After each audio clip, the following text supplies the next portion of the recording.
Hey guys, welcome back to our channel. This is Quick Learn, and for today's video, I'm gonna teach you how to fix your iPhone camera that has flickering or a glitching issue. This tutorial will be really simple and easy, so make sure to watch until the end. First things first, make sure to close all apps that is running on your device. To do that, just simply swipe up on your screen and you will see multiple apps. So you just turn them off by doing this. Second solution is to force restart your phone. This is different from restarting your phone, and to do this, you need to click all buttons on your phone. Not click, you have to hold them. So just hold all of them, and then wait a bit and it'll restart.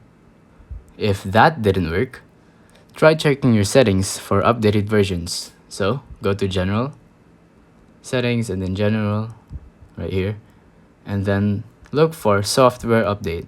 This is where iOS uploads their new versions, their new updates, and you can download them from here.